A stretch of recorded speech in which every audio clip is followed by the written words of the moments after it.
বর্তমান যুগে আপনার সৎভাবে বেঁচে থাকাটাও একটা চ্যালেঞ্জ। কারণ চারিদিকে শুধু মানে আপনার অসৎ লোক, 2 নাম্বার লোক, দুর্নীতিবাজ লোক, ঘুষখোর, সুদখোর, এদের মাঝে সৎভাবে টিকে থাকা, সৎভাবে বেঁচে থাকাও একটা কঠিন বিষয়। তো এমন একটা গতকালকে একটা নিউজ দেখলাম, আপনার একটা সচিব, তিনি তার চাকরি জীবনে দীর্ঘ সময় থাকাকালীন নিজের জন্য একটা ফ্ল্যাট ঢাকা শহর করতে পারে নাই, বাড়ি নামে বেনামে সম্পদ করতে পারেন নাই। তিনি মানে সাংবাদিকের সামনে যখন কথাগুলো বলতেছেন, তখন আসলে মানে আমার মানে শুনে মানে অন্যরকম একটা ফিলিংস কাজ করলো। দেখুন, সৎভাবে যদি বেঁচে থাকা যায়, সৎভাবে যদি ইনকাম করা যায়, মানে কোনো কিছু দুনিয়াতে না পাওয়া গেলেও একটা আত্মতৃপ্তি, আত্মার যে একটা প্রশান্তি, আত্মার যে একটা স্বাদ, বা আত্মার যে একটা মানে কি বলবো, জান্নাতের যে একটা মানে সুখ শান্তি, সেটা দুনিয়াতেও পাওয়া যায়। এই যে দেখেন, বেনজির সাহেব বা ছাগলকাণ্ডের যে উনি, আরও দেশের অন্যান্য দুর্নীতিবাজ যখন এখন আস্তে আস্তে দুদক ধরতেছে, মিডিয়াতে আসতেছে, এখন কিন্তু তারা দেশ থেকে নেড়া হয়ে বা পালায় লুকায়, মানে বোরকা পইরা বিভিন্নভাবে বিভিন্ন দিকে দেশে হোক বাহিরে হোক লুকায় আছে, বিড়ালের মতো মানে লুকায় আছে। তো এই হলো কথা। দেখেন, এরকম মানে সৎ মানুষ কয়টা আছে দেখেন, তার কথাগুলো একটু শুনেন, মানে আপনার হৃদয়টা মানে একটা কথাগুলো, এই যে প্রত্যেকটা কথা আপনার হৃদয়টাকে শান্ত করে দিবে, মানে অন্যরকম একটা ফিলিংস কাজ করবে। কয়েক শত কোটি টাকার এখানে ক্রয় কার্যক্রম হয়।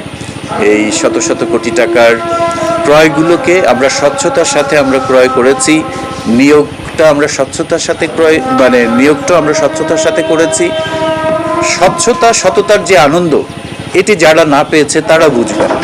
কারণ আজকে আপনারা যদি দেখেন, এখন talk of the city, talk of the whole country, সেটা হচ্ছে ছাগল কর্মকাণ্ড, বেনজিরের কাণ্ড। তারা এখন এত সম্পদ করে কিন্তু তারা কেউ দেশে নাই, শান্তিতে নাই, পরিবার নিয়ে, সন্তানদের নিয়ে অসম্মানজনক অবস্থায় থাকছে। আমার ঢাকা শহরে একটা ফ্ল্যাট নাই, বাড়ি নাই, কোনো প্লট নাই, আমি নামে বেনামে এগুলো কোনোটাই করতে পারিনি, করি নাই, করা উচিতও মনে করি নাই। আমার সন্তানরা শিক্ষিত হয়েছে, তারা দেশের সম্পদ হবে, তারা উচ্চশিক্ষিত হলে তারা আমার জন্য গর্বের হবে, দেশের জন্য গর্বের হবে। সুতরাং সততার পুরস্কার আল্লাহই দেন। এটার মধ্যে যে শান্তি, যেটা এটা কষ্ট তো একটু থাকবেই, কিন্তু এটার মধ্যে অপারও একটা শান্তি, জাগতিক এবং পরজাগতিক। আমি মনে করি আমি আমার কর্মজীবনের সফলতার সাথে সম্পন্ন করতে পেরেছি। দীর্ঘ 33.5 বছর আমি এখনও চশমা ছাড়া সব কিছু কাজ করি, দেখি। আমার যে এনার্জি আছে, আমি মনে করি যাই হোক, অল্প একটু হাঁটা চলা আপনাদের ধারণা দিলাম। আমি উনি আমার মানে প্রয়োজনে যে কোনো সময় আমি বাস্তব তার সাথে দেখা হয় না, চলা হয় না, কিন্তু কথাবার্তাতে বোঝা গেল তিনি অত্যন্ত একজন ভালো দেশপ্রেমী। আমি সততা, আমরা চাই ওনার মতো উনি যদি সৎ হয়ে থাকেন, যতটুকু আধ্যাত্মিক ধারণা করলাম উনি অনেক ভালো মনের মানুষ। যদি সৎ হয়ে থাকেন ওনার মতো, আমি চাই প্রত্যেকটা সরকারি কর্মকর্তা, আমলা, এমপি, মন্ত্রী সবাই যেন এরকম হয়। তাহলে দেখবেন এই দেশটা একদিন মানে শান্তিতে পরিণত হবে। চলুন আমরা দুর্নীতিকে না বলি, দেশটাকে এগিয়ে নিয়ে যাই, যোগ্য ব্যক্তিকে আমরা যোগ্য স্থানে বসাই।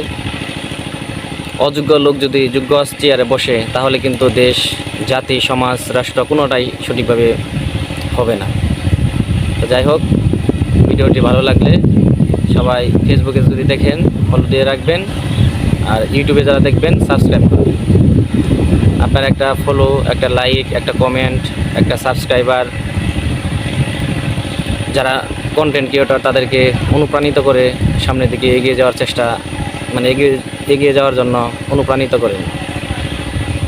তো যাই হোক, আপনারা যদি কমেন্ট করেন, ফলো দেন, লাইক করেন, সাবস্ক্রাইব করেন, আপনাদের কিন্তু পকেটের 2-1 টাকা লস হবে না। তো যাই হোক, ভালো থাকবেন, সুস্থ থাকবেন। আসসালামু আলাইকুম।